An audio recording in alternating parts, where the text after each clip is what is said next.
यह कहानी कृष्ण भगवान के बाल्यकाल की है। बचपन में भगवान कृष्ण बड़े ही शरारती थे। आए दिन कृष्ण भगवान के नए नए उल्हाने रोज यशोदा मैया के पास आते थे। इन्हीं उल्हानों से तंग आकर एक दिन यशोदा मैया छड़ी लेकर भगवान कृष्ण के पीछे दौड़ी और मैया से भागते भागते गोविंदा एक कुम्हार के घर में घुस गए। उस समय कुम्हार अपने काम में व्यस्त था, पर जब कुम्हार की दृष्टि भगवान कृष्ण पे पड़ी तब वह बड़ा ही प्रसन्न हो उठा। कृष्ण बोले, कुम्हार जी, मेरी मैया बहुत क्रोधित है और छड़ी लेकर मुझे ढूंढ रही है। कुछ समय के लिए मुझे कहीं छुपा लीजिए। कुम्हार भगवान श्री कृष्ण के अवतार स्वरूप से ज्ञात था। उसने तुरंत कृष्ण भगवान को एक बड़े से मिट्टी के घड़े के नीचे छुपा दिया। कुछ समय के पश्चात जब यशोदा मैया ने वहां आकर पूछा, क्यों रे कुम्हार, क्या तूने मेरे कान्हा को देखा है? तो कुम्हार ने जवाब दिया, नहीं मैया, मैंने नहीं देखा।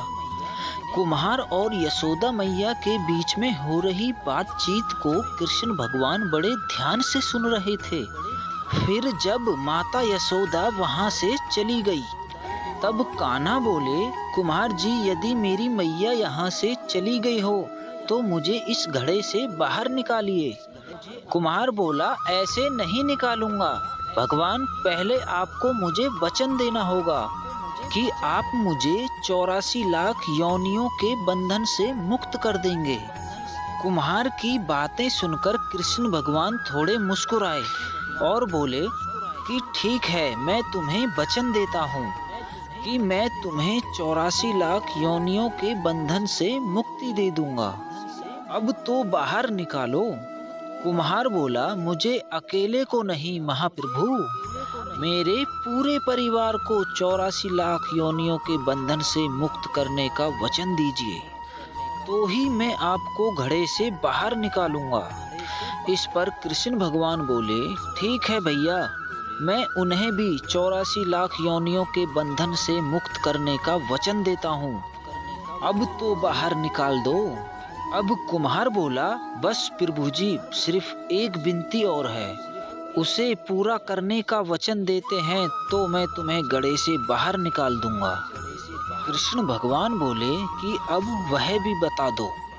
कुम्हार ने कहा, हे प्रभु जी, जिस घड़े के नीचे आप छुपे हैं उस घड़े को बनाने के लिए जिस मिट्टी का उपयोग किया गया है वो मिट्टी मेरे बैलों पर लाद कर लाई गई है।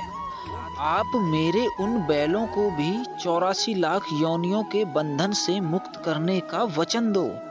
कृष्ण भगवान ने उस कुम्हार के प्रति उन बैलों से प्रेम देखकर कुम्हार को वचन दे दिया कि मैं इन्हें मोक्ष देने का वचन देता हूँ। कान्हा बोले, लो, तुम्हारी सभी इच्छाएं पूरी हो गईं। अब तो इस घड़े से मुझे बाहर निकालो।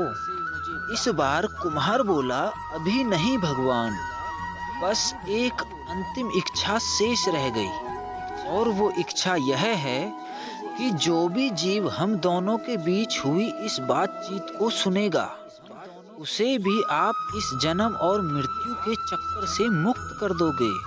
बस यह वचन भी दे दीजिए, तभी मैं तुम्हें इस घड़े से बाहर निकालूंगा।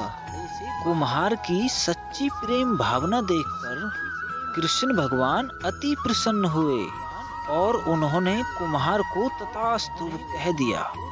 फिर जाकर कुम्हार ने बाल कृष्ण को घड़े से बाहर निकाला, उनको साथ साथ प्रणाम किया और उनके चरण धोए और उस चरण अमृत को अपने पूरे घर में छिड़काव किया। अंत में कुम्हार श्री कृष्ण के गले लगकर इतना रोए कि वो श्री कृष्ण में ही विलिप्त हो गए। दोस्तों, इस वीडियो को पूरा देखने के लिए दिल से धन्यवाद। तो दोस्तों, अगर कहानी आपको अच्छी लगी हो तो वीडियो को लाइक करके चैनल को सब्सक्राइब कर लें, क्योंकि मैं रोज ऐसी ही नई नई कहानियाँ लाता रहता हूँ। तो दोस्तों, मिलते हैं कल किसी नई कहानी के साथ। जब तक के लिए जय हिंद, जय भारत, वंदे मातरम।